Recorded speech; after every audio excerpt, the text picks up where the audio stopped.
За нойр их хүрээд байх юм бол секс хийгэрээ.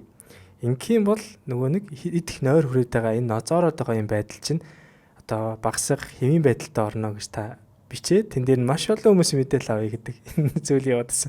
Тэгээ энэ яг сонсохоор хөвгчлөлтэй юм шиг хэрнээ бас нэрээ яг одоо сүүлийн үеийн залуучууд чинь нэг л их нозоорсон, нойрдсон, ажлын бүтээмж маш их буурсан яваад байгаа. Тэгээ эргээ бодсон чинь ерөн секс хийхгүй байгаа юм шиг дээ. Эсвэл сексээ тааруулж чадахгүй байгаа юм шиг л санагдаад байгаа.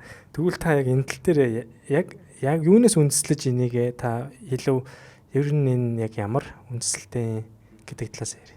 Энэ юусоо уламжлалт авах хүнээс нэг хийшэр бадгад онол дээр л үндэслэж хэлж байгаа.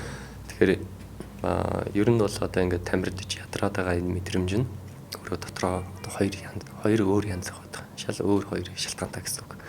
За нэгдүгürt нь гэвэл тодорхой хэмжээнд юу гэдэг хүн тамирдж ядраад энерги бараад унтж байгаа нэг төрлөө байна шүү дээ. Магадгүй өрчөн нь их ажилтай байгаа ч юм уу те нойргүй онцсон орой үед одоо маш их ачаалтай стресстэй байгаад байвал өдөр нь өөрөө ирэхгүй л хүн чинь алдагдсан энерги нөхөхийн тулд унтна шүү дээ. За энэ тохиолдолд бол одоо мэдээж бэлгийн харилцаанд одоо баагаар сексийг баах хээ те аль болох шүлтэй устай хоол унтээд одоо сайн унтах нь зөв гэж зөвлөнө.